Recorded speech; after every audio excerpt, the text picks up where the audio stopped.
I know what you're thinking. This is the worst shark footage you've ever seen. Wrong. Meet Minion Cam.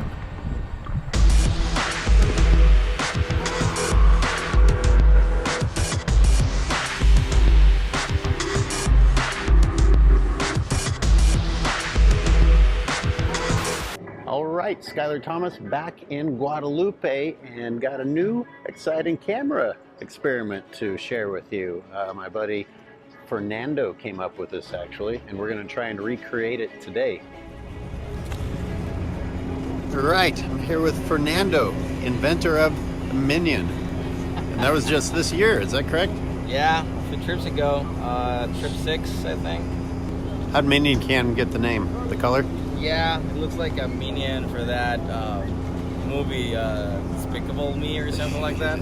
So when we put the GoPro, it looks like this guy's glasses. So it was just like, I don't know, I was like, oh, that's like a minion. So it came with a Minion Cam. Minion Cam coming to Shark Week next year. All right, are you going to let the people at home see that? Yeah, sure. All right. Yeah. It's pretty good stuff. All right, let's jump straight to the highlights. There's the first hit, and not too long later came this massive hit from underneath. This footage gets really cool once you slow it down and start analyzing it. But before that, let's take a closer look at how this rig works. Basically what we got here is a GoPro Session mounted inside of one of the bait floats. It's pretty simple design. Basically just took this bait float, carved a little hole in it to set the Session inside of, counterweighted it, and duct taped it. It's important to point out there's no chains here, there's no hooks, there's no filament, nothing damaging like that, just some twine holding the bait to the rope, and the shark bites right through that, shockingly easily actually. To me, the real genius is figuring out the correct length between the float and the bait so that you get a nice shot of the shark, but don't get too close of a shot of the shark to where you lose your camera. When the shark grabs hold of the bait, it straightens the slack out and the camera ends up pointing at where the tension is, which is the shark's face.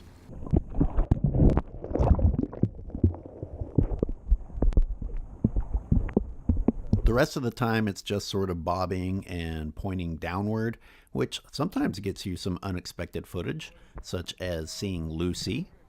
Yes, the legendary Lucy made a couple of passes at Minion Cam, complete with her entourage of pilot fish, but never went for Minion Cam. She's very, very chill when she's around the boat most of the time.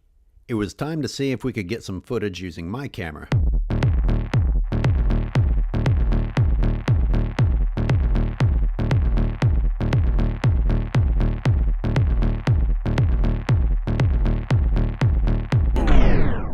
And when my version of Minion Cam went in, I didn't get much except for a shot of Andy, named after Andy Casagrande, the well-known shark cinematographer.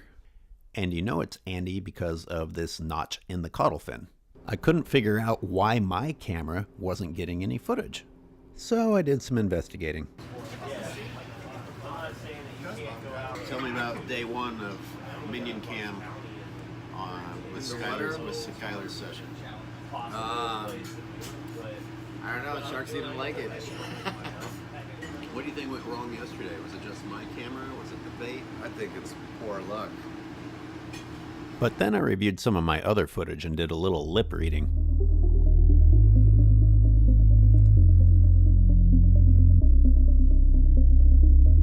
Looks like I was just going to have to come back to Guadalupe better prepared next year. But for now, let's have some fun looking at that footage in slow motion.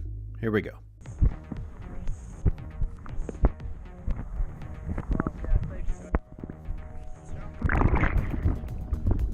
Number one, what can we see here? Well, before the shark even arrives, we've got a clue that the shark is coming when you see the bait fish get out of the way.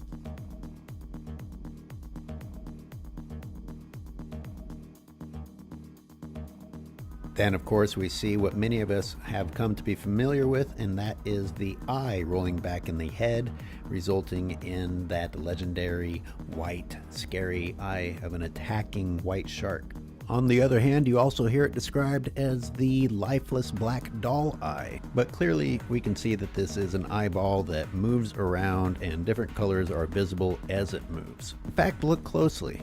That shark is looking back and down at that bait like he's trying to work out what's happening there. And finally, he snaps it free. But in the meantime, look at that shark. He is regarding what's going on there. This Minion Cam actually did a fantastic job of getting a shot of the eye. So let's spend some more time analyzing this footage. You may have seen some of my episodes in the past about the white shark's eye movement, but if you haven't, let's review. Notice the shadowy area behind the eyeball in the shark's skull. It is theorized that that is an extra amount of cartilage there, and the eye rolls backward to that spot for protection because of that extra armor, which may help explain why you don't really see the eye roll forward. It almost always seems like it's rolling backward, doesn't it?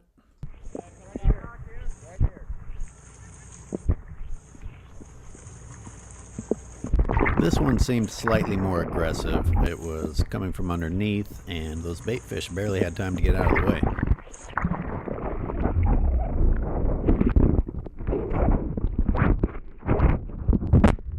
Razor sharp teeth tore right through that line. It barely even had to shake its head. Let's pause right there and notice that the shark is in the act of biting while the eye is open, and the eye seems focused on the target until the last moment. The shark breaks the surface thanks to this vertical attack, and you can see that the eye has rolled back in the skull at this point. The eye is back open already, and you can see that it is a three-dimensional object, not a 2D lifeless hole, and that you can even see the color of the eye if you look closely. Furthermore, look at how forward-facing that bottom tooth is. This is the continual rotation of the shark's teeth, and that one looks like it is going to rotate right out of the jaw here pretty soon. I like this freeze frame because despite the fact that the camera is completely behind the shark's head, you can still see the 3D orb of the eye, and you can see the protrusion from all the muscle in that powerful jaw.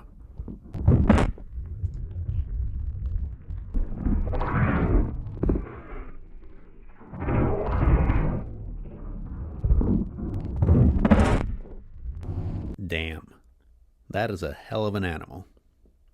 All right, wish me luck this coming season in Guadalupe with Minion Cam 2.0, and let me know if you have any ideas.